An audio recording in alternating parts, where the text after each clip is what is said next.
চিত্রকার মরহুম চাষী নজরুল ইসলামের 84তম জন্মদিন উপলক্ষে বৈষম্যহীন চলচ্চিত্র ছাত্র সংগঠন কমিটির উদ্যোগে আজকে তার এই জন্মদিনের আয়োজন। সত্যি গুণীজনরা কখনো হারিয়ে যাবে না। আমরা প্রতিটি গুণীজনেরই আমরা স্মৃতিস্মরণ করব, তাদেরকে আমরা হারিয়ে যেতে দেব না। আমরা অনেক সময় হারিয়ে যাব, এভাবে আমার পরবর্তী জেনারেশন আমাদের স্মৃতিস্মরণ করবেন, এভাবে আমরা এগিয়ে যাব। এবার আপনাদের সামনে আলোচনা করবেন বাংলাদেশ জাতীয় দল বিএনপি কেন্দ্রীয় কমিটির সাংস্কৃতিক বিষয়ক সম্পাদক, বিশিষ্ট চলচ্চিত্র প্রযোজক পরিচালক, বিশিষ্ট চলচ্চিত্র নায়ক, শহীদ জিয়ার আদর্শের সৈনিক, দেশনেত্রী বেগম খালেদা জিয়ার আস্থাভাজন নেতা, তারান্নর অহংকার তারেক রহমান বিশ্বস্ত হাতিয়ার, রাজপথের একজন আন্দোলন সংগ্রামের সক্রিয় কর্মী, আমাদের প্রাণপ্রিয় নেতা, আমাদের সবাই আপনজন জনাব আশরাফ আহমেদ উজ্জ্বল, জনাব আশরাফউদ্দিন আহমেদ উজ্জ্বল।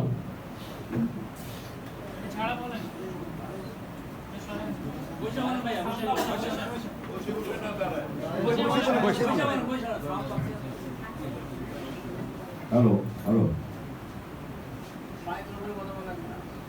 বিসমিল্লাহির রহমানির রহিম।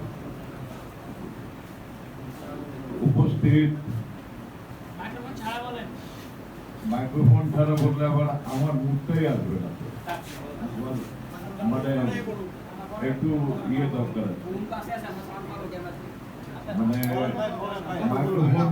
মাইক্রোফোন ছাড়া কথা বললে আপনাদের রেকর্ড হবে, কিন্তু এখানে যারা বক্তব্য শুনবেন তাদেরও তো সেইভাবে আমার যে এক্সপ্রেশনটা সেটা আসবে।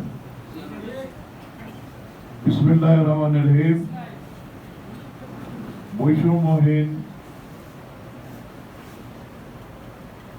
চলচ্চিত্র স্বার্থ সংরক্ষণ কমিটি, এই কমিটির আহ্বায়ক আমাদের বাংলাদেশ চলচ্চিত্র পরিচালক এবং জাতীয়তাবাদী রাজনীতিতে বিশ্বাসী চলচ্চিত্রকার জনাব বদিউল আলম খোকন এবং এই কমিটির সদস্য সচিব জনাব শিবা শানু, যিনি শুধু একজন জনপ্রিয় অভিনেতাই নন, তিনি তার রাজনৈতিক কর্মকাণ্ডের মাধ্যমে প্রমাণ করেছেন যে আগামী দিনে তিনি যেখানে যে অবস্থানেই থাকেন না কেন এই জাতীয়তাবাদী রাজনীতির কাণ্ডারি হবেন এবং তিনি নেতৃত্ব দিবেন।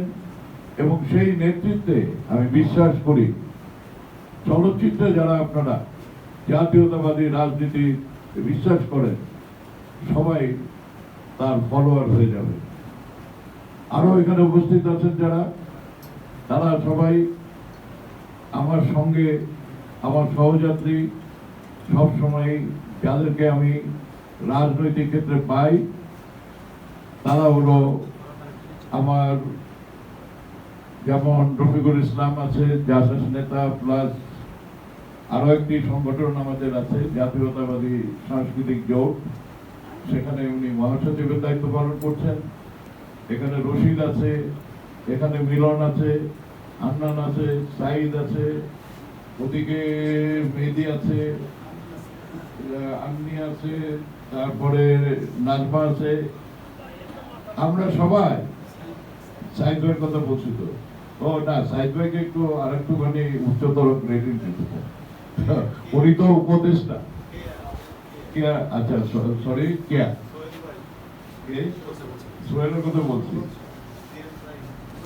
যারা যারা এখানে উপস্থিত আছেন, আমি মনে করি আন্নানের কথা বললাম তো, যারা যারা এখানে আছে তারা আমার সঙ্গে সঙ্গে সব সময়, আমি যখন যেখানে যাই সেখানে তারা ছায়ার মতো অনুসরণ করে, তারা আমাদের এই রাজনীতিকে প্রতিষ্ঠিত করার জন্য আমার ডানে পাশে সামনে পিছনে সব সময় তারা সতর্ক এবং তারা এই রাজনীতিকে সুপ্রতিষ্ঠিত করার জন্য হার্ট এন্ড সোল তারা রাত দিন পরিশ্রম করেছেন, অতীতে করেছেন, এখন করছেন। আমরা যদিও রাজনৈতিকভাবে এখনো রাষ্ট্র পরিচালনার দায়িত্বে নেই, যখন নির্বাচন হবে ইনশাআল্লাহ জনগণের রায় যদি পাওয়া যায়, তাহলে পরে বিএনপি যখন এই দায়িত্ব গ্রহণ করে রাষ্ট্র পরিচালনা করবেন, আমার বিশ্বাস তখন আমাদের সেই লক্ষ্য, আমাদের সবার সেই লক্ষ্য হাসিল হবে। কারণ যেখান থেকে আমরা জন্ম নিয়েছি, আমি বলতে চাইছি চলচ্চিত্রের কথা, যেখানে আমাদের জন্ম, সেই চলচ্চিত্র আজ মৃতপ্রায়।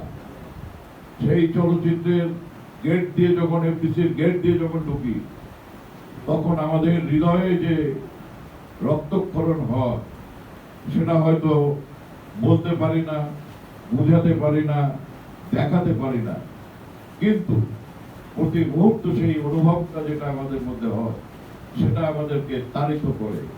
এবং মাঝে মাঝে মনে হয় এই ব্যর্থতা কার?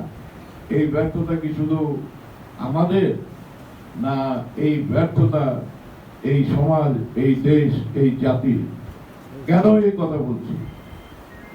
আজকে যার জন্মদিন নিয়ে আমরা এখানে সবাই উপস্থিত হয়েছি, চাষী নজরুল ইসলাম, যিনি তার পেশাগত কাজ শুরু করেছিলেন, যেভাবে এখানে আমরা সবাই শুরু করেছি, সহকারী হিসাবে উনি শুরু করেছেন। ধীরে ধীরে ধীরে ধীরে ঠিক মুক্তিযুদ্ধ যেমন একজন যোদ্ধা তার যেমন সাহসী পদক্ষেপ নিতে হয় যুদ্ধ করার জন্য, তেমনি ভাবে চলচ্চিত্র মানুষকে ছোট থেকে ধীরে ধীরে ধীরে ধীরে তাকে বড় হতে হয়। এবং সেই সাধনা, এটার পেছনে যে কষ্ট, এটার পেছনে যে শ্রম, এটার পেছনে যে মেধা, সেটা শুধুমাত্র যারা সফল হয় তারাই এটা অনুভব করতে পারে। আমি সেই আমার অনুভব থেকেই আমি আজ চাষী ভাইকে সেই কথাটা বলছি যে আমরা যারা চলচ্চিত্র করি, এই চলচ্চিত্রে আমাদের সবচাইতে বড় সুযোগ হচ্ছে আমরা অমরত্ব লাভ করতে পারি আমাদের কর্মের মাধ্যমে। এটা একটা বিশাল বড় বিষয়, এটা ব্যাপকতা এত বেশি, এই সমুদ্রের মতো, আকাশের মতো সীমাহীন। কেন বলছি কথাটা? কারণ হচ্ছে যে চাষী ভাই তো একটা সাধারণ মানুষ, রক্তে মাংসে করা মানুষ। তার যে মেধা, তিনি জেনেটিক্যালি যে ট্যালেন্টটাকে তিনি নিয়ে পৃথিবীতে এসেছেন, সেই ট্যালেন্টটাকে উনি সম্পূর্ণভাবে প্রস্ফুটিত করে, নার্সিং করে, সাধনা করে, তার শুরুটাই হয়েছিল যেটা আমি মনে করি ওরা 11 জন ছবির মাধ্যমে। যে ছবিটি ছিল মুক্তিযুদ্ধের উপরে বেশ করে একটা কাহিনী ছিল, সেখানে যাদেরকে দিয়ে অভিনয় করিয়েছিলেন তারা সবাই মুক্তিযোদ্ধা ছিলেন। সেই সময়ে সেই প্রেক্ষাপটে উনি যে সমস্ত সুযোগ সুবিধাগুলো পেয়েছিলেন, ক্যান্টনমেন্ট থেকে একটু আগে রফিক যে কথাগুলো বললো, যে live bullets, live grenade, live shooting, even এটাও আমাদের শোনা কথা, আমি সত্য মিথ্যা জানি না, সেটা হলো যে রাজাকারদেরকে, যে নায়ক ছিল পশু, এমনও হয়েছে যে রাজাকারকে সরাসরি তাকে শাস্তি দেওয়ার জন্য অন ক্যামেরা এই চাষী নজরুল ইসলাম দেখাতে পেরেছিল। আমি যে কথাটা বলতে চাচ্ছি, এই চলচ্চিত্রের সঙ্গে যারা আমরা জড়িত, এখানে যারা আমরা আছি সবাই আমরা চলচ্চিত্রের মানুষ। চলচ্চিত্র এবং রাজনীতি এটা মুদ্রার এপিঠ ওপিঠ। কারণ চলচ্চিত্র আমরা নির্মাণ করি জনগণের জন্য। জনগণ চলচ্চিত্র দেখেন, দর্শক চলচ্চিত্র দেখেন, এবং সে কারণেই আমরা আমাদের সফলতা অর্জন করতে সক্ষম হই। সেটা আমরা সেটা ডিজিটাল, কিংবা এখন যেটা আমরা বলি সেটা হলো যে ভার্চুয়ালি আমরা দর্শকের কাছে উপস্থিত হই। আর রাজনীতিবিদ যারা থাকেন তারা লাইভ দর্শকের কাছে উপস্থিত হন, জনসভা করেন, জনগণের মাঝে যান, সেখানে গিয়ে তারা তাদের উন্নয়নের জন্য তাদের যা কিছু করণীয় আছে রাজনীতিবিদ তাদেরকে সেই কথাগুলো বলে। ঠিক একইভাবে ভার্চুয়ালি আমরা যে কথাগুলো, যে অভিনয়টা পর্দায় দেখাই মানুষকে, মানুষ সেটা দেখে এবং মানুষ আমাদেরকে অনুসরণ করে। সেই কারণে আমরা যারা চলচ্চিত্রের মানুষ, আমরা অত্যন্ত গুরুত্বপূর্ণ।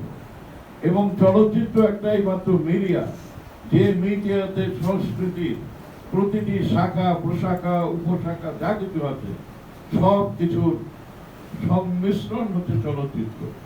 আপনি গান গাইবেন, চলচ্চিত্রে গান গাওয়াটা একটা বিশাল ব্যাপার।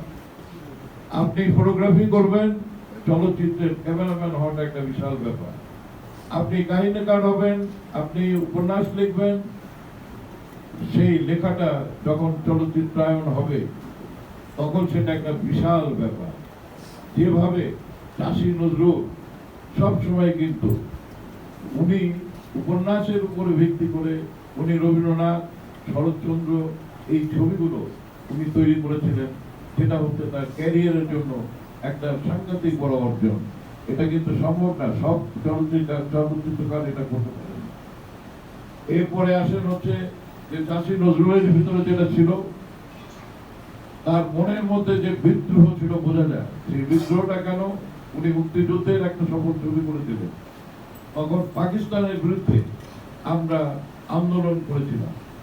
পরবর্তীতে যখন অন্যায় অত্যাচার চলছিল স্বাধীনতার পরে, যখন বিএনপি তৈরি হয়, সেই সময়ই কিন্তু চাষী নজরুল ইসলাম বাংলাদেশ জাতীয়তাবাদী দল এবং সেই দলের যা আমাদের মোটো ছিল, আদর্শ ছিল, সেই জাতীয়তাবাদী আদর্শে উনি উদ্বুদ্ধ হয়ে সেই সময় থেকে কিন্তু উনি বিএনপির সঙ্গে জড়িত। উনি প্রত্যেকটা ক্ষেত্রে বিএনপির যে কোনো সংগ্রামে, যে কোনো আন্দোলনে উনি সবসময় ছিলেন। উনি নেতৃত্ব দিয়েছেন, উনার যেটা সবচাইতে বড় কোয়ালিটি, উনি যখন ফিল্মে ছিলেন উনি 3-4 বার পরিচালক সমিতির সভাপতি ছিলেন। উনি এই যে নেতৃত্বটা, এই নেতৃত্বটা কোথা থেকে আসে? যখন তার ফলোয়ার হয়, যখন তার সাগরেদ হয়, শিষ্য হয়, তখন কিন্তু সেই অটোমেটিক্যালি নেতৃত্ব দিতে পারে। এবার আসে যেভাবে তিনি চলচ্চিত্রের নেতা হয়েছেন, ঠিক একইভাবে আমাদের বিএনপিতে উনি সব সময় সকল সংগ্রামে সব জায়গায় উনি উপস্থিত থাকতেন এবং সেই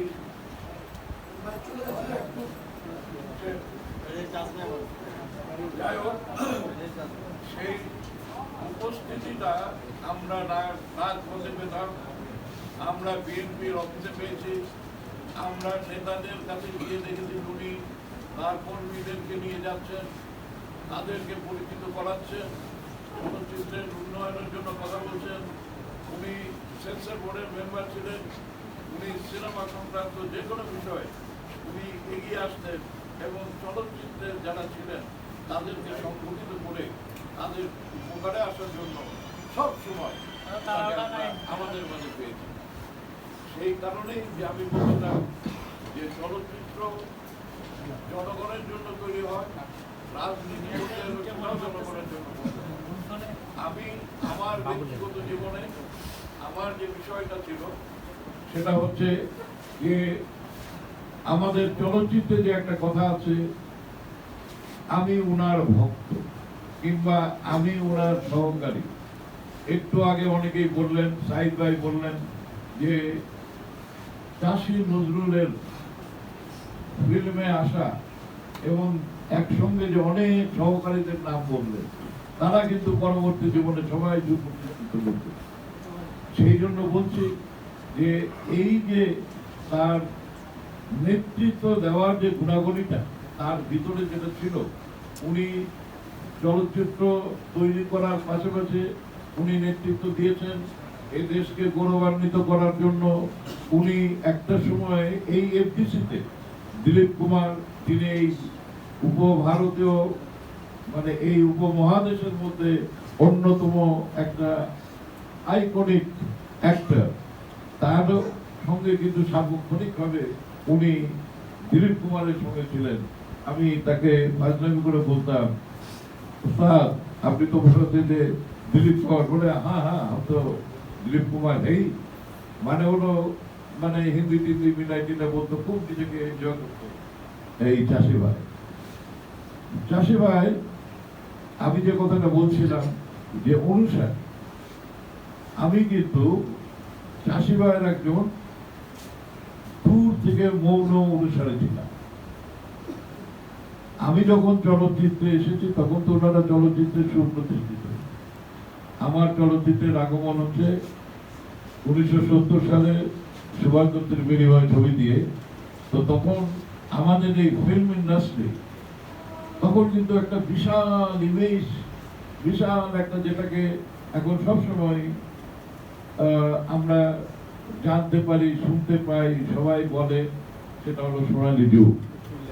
এই সোনালী যুগের যে গোড়াপত্তন হয়েছিল, সেই সময়ের যারা কারিগর ছিলেন, এই যে শব্দ হারিয়ে গেল কথা বললেন, এস এম শফি না ডাইরেক্টর ছিলেন, এস এম শফি সাহেব, তার অ্যাসিস্ট্যান্টরা, জহির আয়নের অ্যাসিস্ট্যান্টরা, খান আতার অ্যাসিস্ট্যান্টরা, এহতেশাম মুস্তাফিজের এহতেশামরা, এই যে যদি আপনি তাকিয়ে দেখেন, এই সেই এফডিসি যেখানে বসে আমি আজ কথা বলছি, সুভাষ দত্ত, নারায়ণ গোস্বামী, মমতাজ আলী, এই যে মিন্টু, দিলীপ বিশ্বাস, কামাল আহমেদ, কাজী জহির, এই যে যে সমস্ত মেকারদের কথা বলছি, সেই অ্যানালগ যুগে এই সব মেকাররা এই এফডিসি কে প্রতিষ্ঠিত করেছে। আর সেই কারণেই আজ আমরা হলাম সবচেয়ে বড় বেনিফিশিয়ারি। আমরা যা কিছু অর্জন করেছি এই এফডিসির কাছ থেকে অর্জন করেছি, এফডিসি কে ব্যবহার করে অর্জন করেছি। সেই এফডিসি কে আজকে রুগ্ন, চেনা যায় না সেই এফডিসি কে।